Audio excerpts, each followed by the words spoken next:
I'm Jennifer Angel. This is my overview for you, Leo, for the week of August the 24th. Okay, so let's have a look. We still have Venus and Mars sitting in your sign. So if you're looking for love, then these two really are the romance and passion, Venus being the romantic side and Mars being the passionate electric energy of the two. So these two together make up sort of the yin and the yang of the love duo. But Venus is retrograde, okay? So I've probably been saying the same thing to you for a few weeks now, but I'm going to repeat it in case anyone new is listening.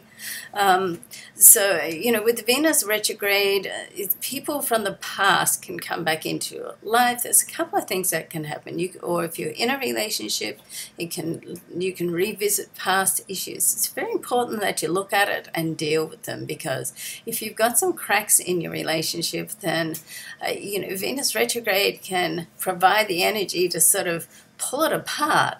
But it can also be a make it and break it point. So if you want to don't want to spend the time on bringing it all together, then you can choose to part company during this time, particularly if you've got the full moon in your 8th house, because that sort of is a very central area, and it can just highlight sort of issues as well. But it's a great time if you can really deal with things that are coming up for you, then you can strengthen a relationship. So in that sense, it's very, very positive, okay? But it certainly does highlight love in your life, and money too, because Venus does govern money, and we do have, if we move on to your solar 2nd house, where there's exciting news, not that Venus and Mars in your chart isn't exciting, but in the solar 2nd house, which is more to do with money and possessions, and also your self-worth, how worthy you feel of attracting what you desire into life. So we've got the Sun and Jupiter in a conjunction. So this is a very, very lucky connection. They're both there at the same sign, in the same degree. So it's like this fusion together, and the energy that sparks off this can be very beneficial. So you want to be open to change. You want to be open to discussions as well, because Mercury is also in this area of your chart. But opportunities can come through now, but you have to step up and recognize them and put your hand up and say, hey, this is for me. And of course, for you, Leo, that's not a problem.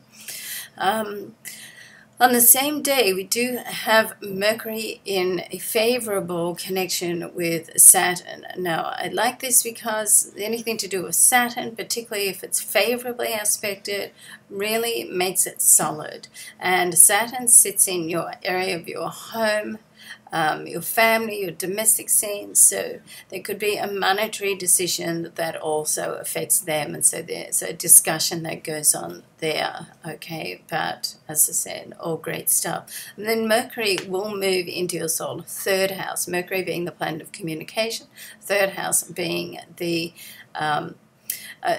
one of the areas that rules communication and knowledge.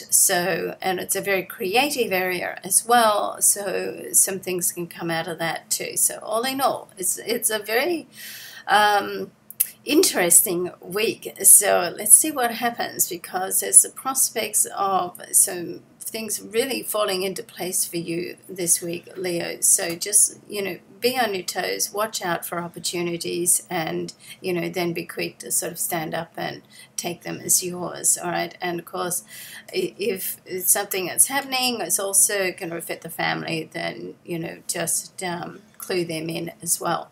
All right.